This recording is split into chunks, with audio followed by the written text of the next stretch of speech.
સુરતના ઉણ વિસ્તારમાં નવાબ રેસિડેન્સી પાસે થયેલા લોહિયાળ ખેલનો ભેદ ઉકેલવામાં પોલીસને મોટી સફળતા મળી છે। પતંગ ચગાવવા જેવી નજીવી બાબતે થયેલા ઝઘડામાં યુવકની હત્યા કરવામાં આવી હતી।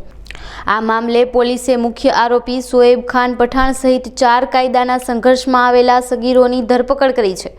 ઘટનાની વિગત મુજબ આરોપીઓ ફરિયાદીના ટેરેસ પર પતંગ ચગાવવા ગયા હતા, જે બાબતે બોલાચાલી થતાં મામલો બિચક્યો હતો।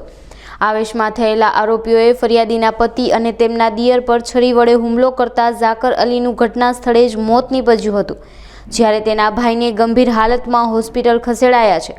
પોલીસે તમામ 5 આરોપીને દબોચી લઈને કાયદેસરની કાર્યવાહી હાથ ધરી છે।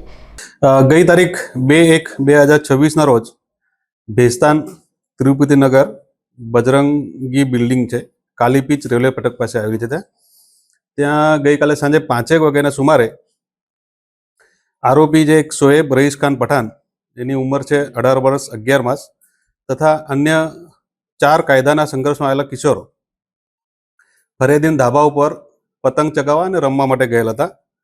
તે વખતે એક કાયદામાં સંઘર્ષમાં આવેલ બાળકે ફરિયાદીના પાણીના કેન ઉપર પેશાબ કરતા ફરિયાદી તથા અન્ય એક ભોગ બનનાર છે એનો જેઠ પતિ તથા મરણજના એનો દિયર જોડે આ કાયદાના સંઘર્ષમાં બાળકોનું તથા મુખ્ય આરોપી શોએબનો ઝઘડો થયેલો।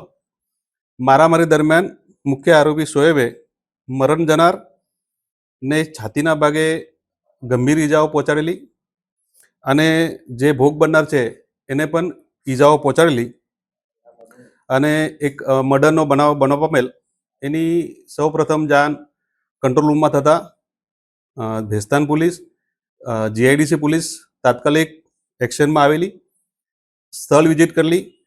મેં પણ જાતે સ્થળ વિઝિટ કરેલી સાંજે, અને ફરિયાદીની ફરિયાદ લઈ કાયદેસરની કાર્યવાહી કરી। આજે મુખ્ય આરોપી છે શોએબ તથા અન્ય જે કાયદાના સંઘર્ષમાં બાળકોને ડિટેન કરવામાં આવેલ છે અને તેવી વિરુદ્ધમાં કાયદેસરની કાર્યવાહી હાથ ધરવામાં આવેલ છે।